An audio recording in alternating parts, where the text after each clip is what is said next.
Everybody sit in the back. All right, Coach. Hey, hope everybody's doing great. Opportunity to review the film with the guys today, and obviously we just pointed out the things that are controllable by us, coaches and players alike, that need to and can be better, and opportunity for us to continue to grow from them. Guys had a great attitude and energy inside the building. Anticipate that. Know we got another road test here inside the league and against a really quality opponent. And looking forward to that opportunity to go down to Missouri and play football. So, there are multiple guys that had injuries or got nicked up during the course of the ball game the other night.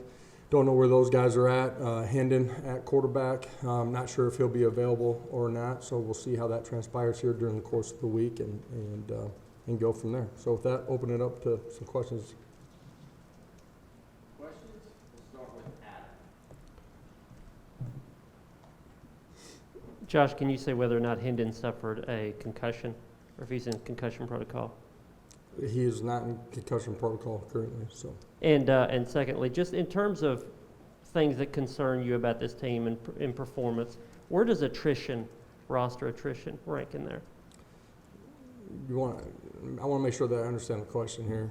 You're just saying, like, Just where we're at numbers-wise? Numbers-wise and all that. I said at the beginning of the year, just pure numbers, we're probably as thin as anybody in the country just based off of pure numbers guys on scholarship.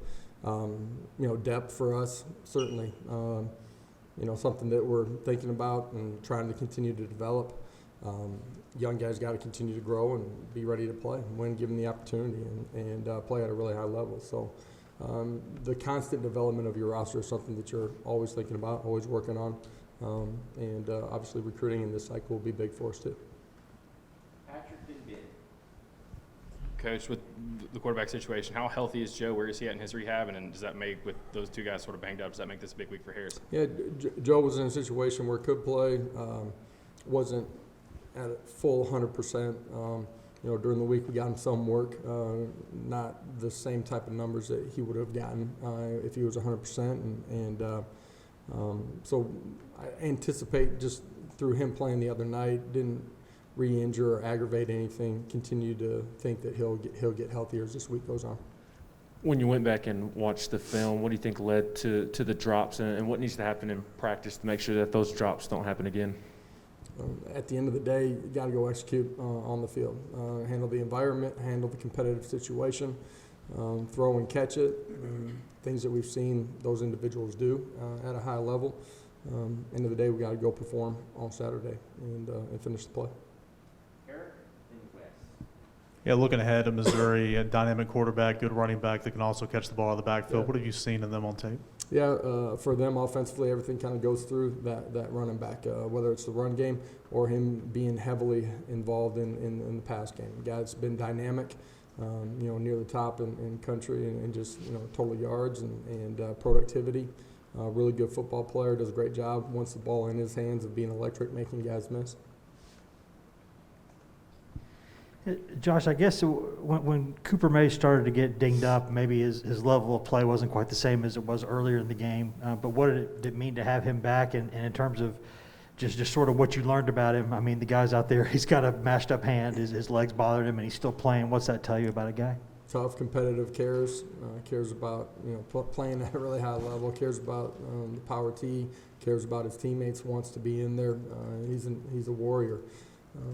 As the game went on, you watch the film, you can tell that things started to bother him more as the game wore on. He didn't want to come out. He competed extremely hard. Brent and Rick. Yeah, Coach, if Cooper can't go and Jerome is in there, what's the next step for Jerome as a center? Is it more mental than physical? What do you need Jerome to do to execute more efficiently up front? Yeah, I think the toughest thing for him is when he's starting at one spot, getting him enough reps at the next spot is difficult to manage and get what you need at both during the course of the week in practice. At the end of the day, some of the snaps got to be better. That's true with Coop in there as well. There's times where, there's plays down the football field that we're not able to connect on. just simple execution, center quarterback snap, and sometimes the quarterback catching it too. But all those pieces got to play in together. Once he's at the center position, do a great job of communicating. He's done that for the most part during the first 4 ball games that he's played some center, but need to do it at a higher level. Coach, what are your thoughts on the linebacker group, and kind of how's that compared to where your expectations were at the end of fall camp? I think the group as a whole, through 4 ball games, has done some really positive things, played extremely hard, made plays, been pretty efficient tacklers. The other night, thought we misfit a couple things on the second level. We got to continue to play smarter in that group. That's during the course of play. It's after the whistle, too. It's a group that is deeper than where we started at the beginning of spring ball. Certainly at the beginning of training camp, I've seen those guys continue to grow at that second level. Look at Missouri defensively, obviously coached really well with a former NFL head coach, but some opportunities there have you seen from film to maybe pick up some chunk plays? There's been some explosives in the run in the pass game against them. I think they've gotten better as time has gone on the first 4 weeks, understanding their scheme, fitting things better. They're a group that has continued to improve. Josh, you guys had the double number situation on special teams. You talked a little bit about it in the post game.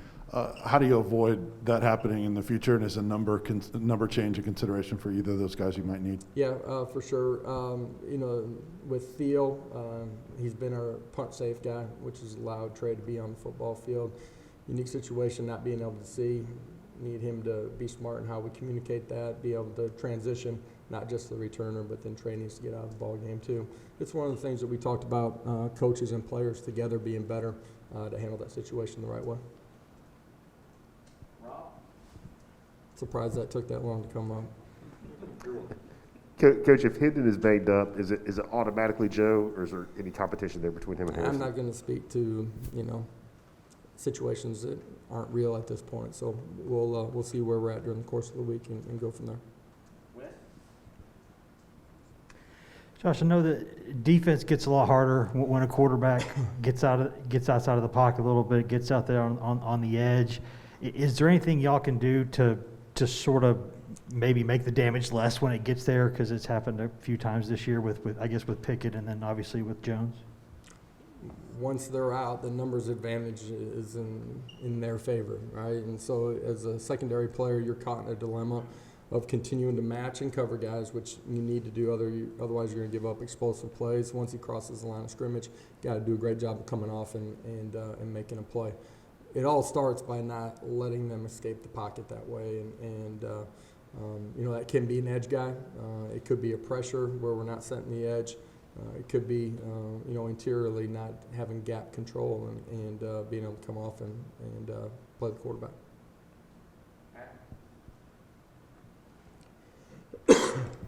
Going for it on fourth down sometimes is a necessity, obviously, scoring situation. But do you believe in going for fourth down early in games as sort of a tone-setting, aggressive tool? I don't know if it's tone setting. I think each play is the play that makes a difference in a football game. You got to approach it that way, and from a philosophical standpoint, I do believe in being aggressive. I believe that you want to put the ball in your players' hands and allow them to make plays. Being smart with that, we use analytics at times. It's not strictly by analytics. There's a feel and a flow of the football game as well.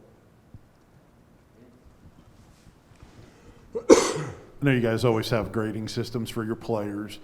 Who have been some of the more consistent guys that have graded out at a high level at any position on your team so far this year? There's been a bunch of guys that have graded out at a high position throughout the course of the season. We recognize guys that we call it 640 Club members, guys that competed and played the way that we want to from snap to whistle.